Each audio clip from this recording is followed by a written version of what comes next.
Luz do Senhor que vem sobre a terra e muda você permanece em nós. Irmãos e irmãs, depois de um tempo longo de Páscoa e de outras solenidades, nós retomamos a liturgia, o tempo comum. Por isso estamos com a cor verde, a cor da esperança. Nesse tempo comum, normalmente os evangelhos mostram a vida de Jesus, a vida pública, a missão de Jesus. É o que nós vamos ver nesse tempo, na segunda parte do tempo comum. A primeira parte começou no início do ano, foi até quarta-feira de cinzas. Retomamos agora na Santíssima Trindade e vamos até o dia de Cristo, Rei do Universo. A primeira leitura de hoje é do profeta chamado Oséias, e começa dizendo assim: é preciso saber segui-lo para reconhecer. A gente não tem como amar alguma coisa que a gente não conhece. Essa é a experiência da primeira leitura. Nós precisamos seguir a Cristo para conhecê-lo melhor, para saber a sua vontade. Seguir é se aproximar dele, aproximar da sua vontade. Ele vai voltar. Aqui diz que ele vai voltar tão certo como a aurora. Se ele vai voltar, a gente quer se preparar, seguindo, se aproximando dele. E termina a primeira leitura, Oséias 6,6. E vai ser repetido na boca de Jesus, no final do Evangelho de hoje. Quero amor, e não sacrifícios. Conhecimento de Deus, e não holocaustos. Conhecimento de Deus não é um estudo sobre Jesus, não é fazer uma faculdade de teologia. Isso não nos dá critério para conhecer a Deus. A gente pode até conhecer muito de modo teórico, citar passagens bíblicas a cabo a rabo, mas isso não te dá uma categoria de conhecimento. Conhecer a Deus e segui-lo é uma experiência. E a igreja, ela deve ser essa ligação para te ajudar a fazer uma experiência, primeiro pessoal, mas esse pessoal tem que refletir na vida em comunidade. Nós, quinta-feira passada, celebramos Corpus Christi, uma celebração linda, onde o centro é Jesus, a Eucaristia. E foi bonito passarmos na rua aqui em volta da Praça do Pai Eterno, depois de ter participado de uma grande comunhão de pastorais, de pessoas que enfeitaram as ruas para a noite, depois da missa, o Santíssimo Sacramento passar naquele ostensório. Não quero te escandalizar não, mas aquele ostensório nem chega perto do ostensório que deve ser você. Aquele ostensório passou aqui na rua do Pai Eterno. Quando você recebe Jesus, primeira leitura, conhecê-lo melhor, experiência, seguir os seus passos, você se torna um ostensório, não para passar aqui nesse quarteirão da 18, 14, etc. Você se torna um ostensório para passar aonde Jesus quer te levar. Você imaginou a responsabilidade, a graça que você tem de ser um ostensório vivo, como foi Nossa Senhora? Imagina Nossa Senhora, o primeiro ostensório, cheio de trabalho, grávida, subiu uma montanha para ir servir a sua prima Isabel. E lá quando ela chegou, o ostensório fez o que tinha que fazer. Não é ela, é o ostensório O que ele fez? Iluminou o ventre da prima, que trazia no ventre uma outra criança, São João Batista. Ficou alegre, cheio do Espírito Santo. A gente não pode sair da missa recebendo Jesus e não ser um ostensório na tua casa, na semana que você vai viver, para encarar os problemas que você vai ter. Esse é o verdadeiro Corpus Christi. Quando eu recebo Jesus, eu tenho que me tornar um ostensório vivo por onde eu passar. Segunda leitura, São Paulo escreveu aos Romanos. Não sei se você prestou atenção nessa leitura. Qual a palavra que mais aparece na segunda leitura? Diz para mim. Bem alto. Ixi. Fé. Fé. Pelo menos 7 vezes aparece a palavra fé. E vai pegar o exemplo de alguém que foi um testemunho bonito de fé. A fé é irmã da esperança. A fé eu não vejo. Eu tenho a esperança de chegar no céu. Eu tenho a esperança de ser curado. Eu tenho a esperança de me converter. Mas você quer chegar lá no teu objetivo. E quem vai te levar é a fé. A fé é essa força que vai me levando a chegar nos meus objetivos santos. A fé. O exemplo de fé aqui é um homem chamado Abraão. O nome dele primeiro era Abrão. A esposa dele se chamava Sarai. Lá em Gênesis 17, Deus vai mudar o nome dele, de Abrão para Abraão, de Sarai para Sara. Quando muda o nome, muda a missão. Abraão significa pai de uma grande nação. Abraão, para o povo da Bíblia, é o pai da fé. Na sua casa, os teus filhos te chamam de pai e mãe da fé ou não? Lá em casa, eu olho para minha mãe e meu pai, para mim, são exemplos de fé. Mais do que, muito mais do que eu. Imagine esse homem. Nem era da religião, portanto, pagão. Morava num lugar chamado Ur dos Caldeus. Estava tranquilo. Tinha o campo dele para plantar, para cultivar. Tinha a família grande. Tinha o clã, que o clã te defende do inimigo. Chega Deus, Javé, e fala para Abraão: Abraão, deixa a tua terra, deixa a tua parentela e vai para o lugar que eu te prometo. Uma coisa eu falar para você: olha, sai de Campina Verde, vai para Itapajipe, vai para Itutaba, vai para Uberlândia. A gente até coloca no GPS, a gente sabe para onde a gente vai. Deus falou para Abraão: sai, falou de uma terra para ele ir, mas não deu GPS para ele. Não passou o endereço. E como queria chegar? Somente confiando em Deus. Foi a fé nesse Deus que chamou Abraão, que teve que deixar coisas tão preciosas, que o guiou, que deixou Deus o conduzir até onde Deus queria. Por quê? Porque no caminho aonde Abraão tinha que chegar, esperança. Deus foi fazendo maravilhas. Ele não está indo de Ur dos Caldeus para uma terra simplesmente para fazer um passeio, uma excursão. Não, é no caminho. Já viu aquela historinha do caminho? Uma velhinha tinha 2 baldes grandes. Ela saía com os 2 baldes. Eu acho que até coloca um pau no meio para carregar.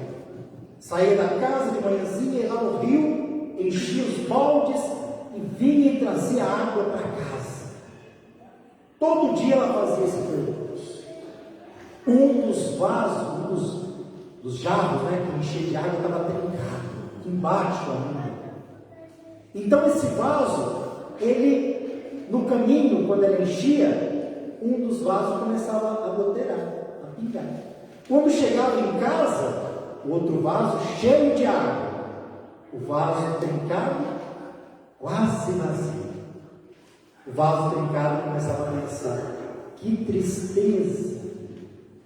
Eu que tinha que trazer um vaso cheio, estou trazendo só um restinho de água. A minha senhora deve estar chateada comigo. E aí um dia ele me aguentou e falou para ela: olha, eu acho que eu não estou cumprindo bem a minha missão. Eu estou trincado, quando eu chego aqui você nem tem quase a água minha. E o outro cheio, né? Esbelto, trazendo a água. Ela falou assim: não se preocupe. Quando eu percebi que você estava trincado, Deus é assim, né? Ele trabalha até com seus trincos. O que eu fiz? Você não viu que o caminho está cheio de flor? Quando eu percebi que estava goteirando, eu comecei a jogar semente no caminho. E aí, com a sua água que saía do trinco, ela foi regando. E olha que bonito, você já olhou como a nossa estrada está toda florida, né? Ou seja, naquele caminho aconteceu tudo isso. Foi assim também a fé de Abraão. Ele não fraquejou na fé. Tinha 100 anos, hein? Pode ser um número simbólico. Será que com 100 anos, se a gente chegar, a gente vai continuar com a mesma fé? Ele aqui, o Abraão velhinho, com 100 anos, Deus está fazendo maravilhas na vida dele. Não é a idade, é a fé. E até termina dizendo assim, né? Deus vai cumprir nele o que prometeu, e a fé dele será acredita. Quando você compra alguma coisa no cartão de crédito, ele cai depois, né? Cai um tempo depois, porque não é débito, é crédito. Mas você tem certeza que vai cair. A fé acredita é assim. Você vive esse momento com fé, mas já está acredito o que vai acontecer. O milagre vai acontecer, a graça vai acontecer. Por quê? Porque aqui você enfrentou com fé. Senão, não vai ser acredito. O Evangelho de hoje é a vocação do evangelista que nós estamos acompanhando nesse ano da igreja, chamado Mateus. São Mateus. É o primeiro evangelho da tua Bíblia. É o primeiro evangelho sinótico. Não é o primeiro a ser escrito. O primeiro a ser escrito foi Marcos. Mas na Bíblia ele veio como o primeiro. Começa dizendo assim, que Jesus partiu num certo lugar e viu um homem chamado Mateus, significa dom de Deus. Ele estava sentado na coleteria de impostos. Então está falando quem ele é, um cobrador de impostos ou publicano, e está fazendo um trabalho dele. Ele era coletor, estava lá sentado. Essa posição também é importante. Quer dizer, como se fosse um comodismo, sentado na coletoria de impostos. Vamos pensar um pouquinho. O que é um cobrador de impostos aqui? É a pessoa mais detestada pelo povo judeu. Ele é um judeu que está servindo o Império Romano. O publicano, cobrador de impostos, normalmente faz um caixa 2 quando cobra impostos, cobra mais para ficar com uma parte. Ele é considerado pela religião impuro. Portanto, se você entrar na casa de um cobrador de impostos, sendo judeu, você se torna também impuro. Tinha tanta pessoa boa para Jesus chamar, eu não sei por que ele fica se envolvendo com essas pessoas. É totalmente diferente da nossa mentalidade. Ele vai atrás daquele que está fazendo um monte de coisa errada. A gente não está aqui defendendo que Mateus está fazendo. E existem alguns trabalhos por aí que é o tipo do Mateus. Moralmente, não dá. Ou muda ou não muda. E o Mateus era isso. E talvez esse tipo de pessoa, o nosso conceito, já está perdida. Deus me livre essa pessoa. Olha quanto pecado, quanto erro, não vai se salvar de forma alguma. Mas mesmo essas pessoas, às vezes, lá no fundinho do poço, tem uma luz que ainda fala assim: nossa, como eu gostaria de mudar, como eu gostaria de estar na presença de Deus, porque para ela, Deus já até se esqueceu dela. Portanto, se você ouviu o Evangelho, diz assim: Jesus viu Mateus, não foi Mateus que viu, foi Jesus que o viu. E o viu como? O viu como se fosse uma radiografia. Viu Mateus como ele é, o que ele faz, o que ele passa. O que é ver? É se interessar. Jesus se interessou por Mateus e foi à busca dele e falou assim para ele: nossa, podia ser um discurso longo, né? Imagina se Jesus viesse querer que a gente o seguisse. Será que a gente ia se contentar com uma palavra? A gente ia querer um discurso. Me convence. Jesus só falou para ele assim: segue. Foi a única palavra. Segue. Olha a transformação. Estava sentado, acomodado. Ele levantou-se, fé, e foi seguir Jesus. Jesus só falou: segue. Ele levantou. Eu acho que às vezes está precisando levantar. Jesus está falando no teu ouvido: segue-me, segue-me. E você está continuando sentado, acomodado. Faz como Abraão, levanta e vai. Ou como canta aquela música: segura na mão de Deus, segura na mão de Deus, pois ela te sustentará. Não tema, segue adiante, e não olhe para trás. Vai bem forte. Segura na mão de Deus. Oxalá que não fica só no canto, né? Segura e vai. E aí o que ele fez? Fez um banquete. Você sabe que a refeição para esse povo não é uma festinha nossa, não. Sentar-se à mesa aqui no contexto é fazer parte da vida da pessoa. E o Mateus fez um banquete ali para Jesus. Só que quem participou? Quem era da turma do Mateus. Então lá tinha pecadores, outros cobradores de impostos, que talvez vivia a mesma situação de Mateus. Agora estão todos partilhando a mesa com Jesus. Agora cuidado, se esse evangelho está te tocando como Mateus, no sentido assim: nossa, minha vida está parecendo padeiro, parece que eu não tinha mais salvação, eu vou te piorar ainda mais a tua vida, tá bom? Mas é para você ainda que quer mudar, vai ainda encontrar no teu caminho um monte de gente aqui no evangelho chamado de fariseus, que vai querer te desanimar. Você está tentando rezar, mudar, vai vir essas criaturas do mal te atormentando para você desistir. Os fariseus chegaram, o grupinho dos apóstolos, falaram assim: olha, como que pode? O seu mestre, que diz que é santo, como que ele pode comer na casa de pecadores? Aí Jesus ouviu. Olha o que Jesus vai responder: aqueles que têm saúde não precisam de médico, mas quem precisa são os doentes, os pecadores, os afastados. Aprendei, pois, o que significa. Primeira leitura, Oséias 6,6. Quero misericórdia e não sacrifício. É claro que nós temos que fazer sacrifício, mas sem misericórdia não existe sacrifício. Misericórdia, a gente se coloca no lugar do outro.